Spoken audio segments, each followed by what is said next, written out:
Welcome back to my channel. This is Seb again, and this is just a little bit of status update and how the first 2,000 miles on the Can-Am has been for me.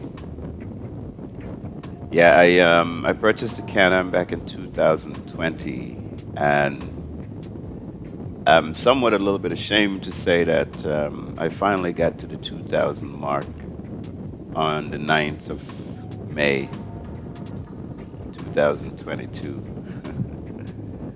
I saw a lady on Facebook. She did, I think, 1,400 miles in just one ride. I think it was round trip from, I don't remember exactly where she started, but she went all the way down Florida and back up, and she had several different stops along the way. But 2,000 miles finally for me. For the last 2 years, I guess I didn't do as much riding as I thought I would.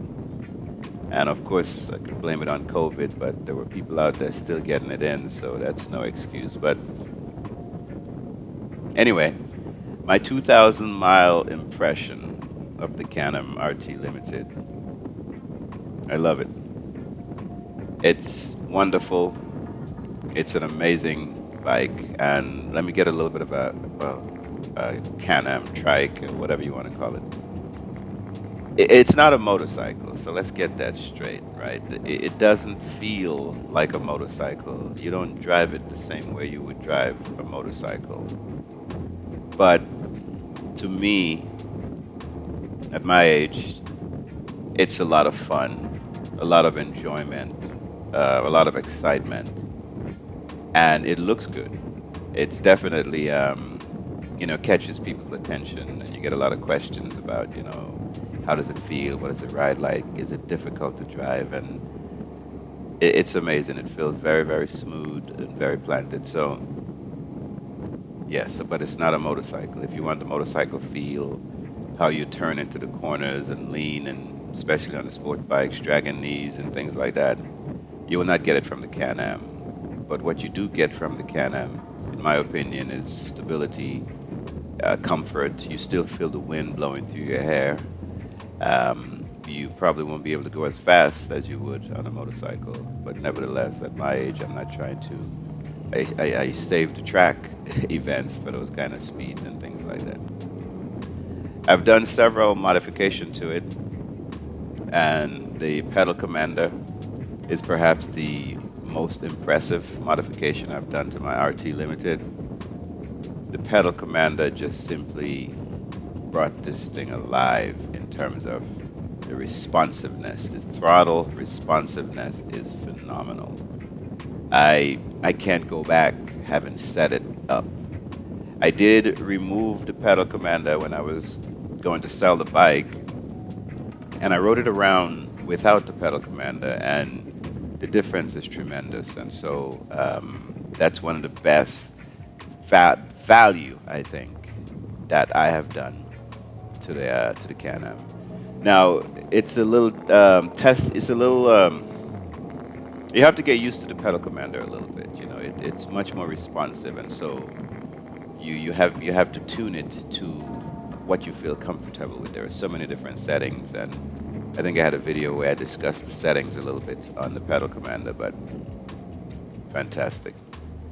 Another modification I did to the bike was the Baja sway bar. That right there is a close second to the pedal commander. And what I mean by that is it's a very, very good addition. It's the precision now in the corners.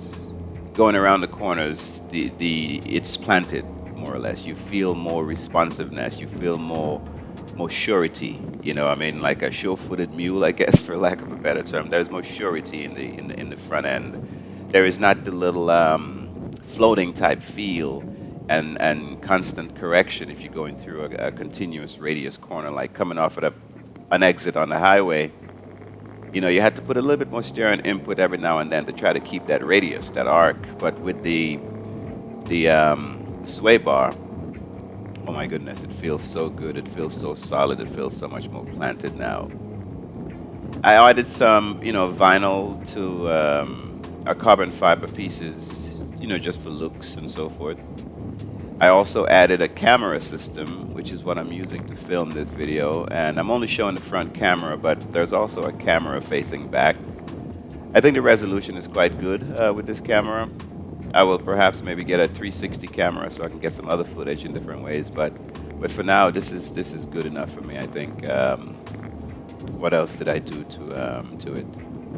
I added some lights, some tail lights that in addition to what already came with it. I also added some lights on the front and left fender, indicator lights that's strobing. I removed the reflectors that was on there, and I added the actual lights, so that was pretty good. I also add a brake mod that flashes, the smart brake modification that flashes whenever you release the throttle and the engine braking kicks in, so that someone behind you is aware that you're slowing down. So those are very, very good modifications because for safety reason, the smart brake mod obviously lend itself to a little bit more safety. Some of the other lights that I added also, you become a little bit more visible, so it makes it easier for other people to see you.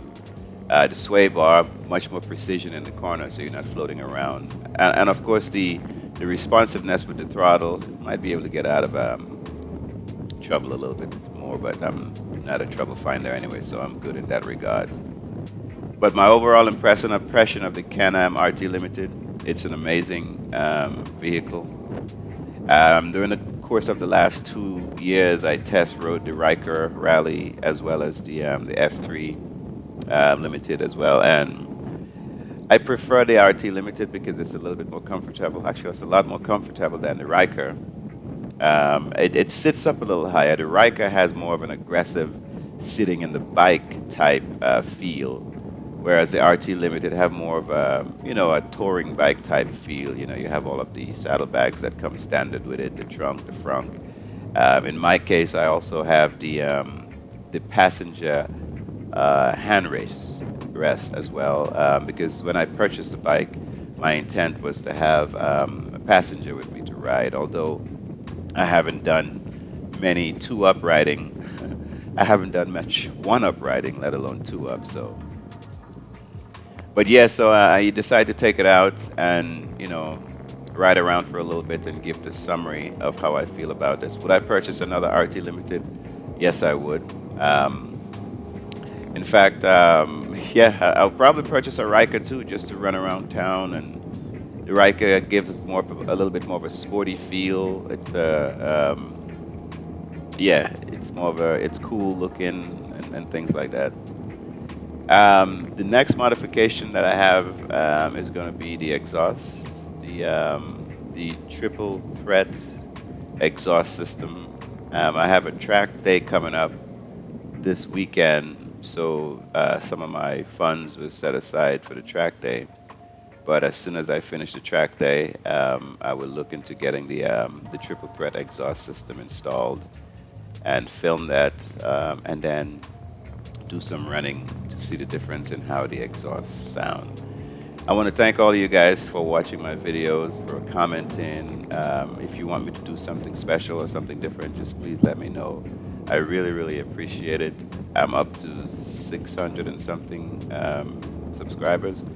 The goal is to try to get to 1,000. So if you guys see this video and you like the content, hell, if you like my voice, please give me a little thumbs up for YouTube algorithm, and also subscribe and maybe recommend it for someone else who might be interested in this kind of content also, so that they too may be able to subscribe.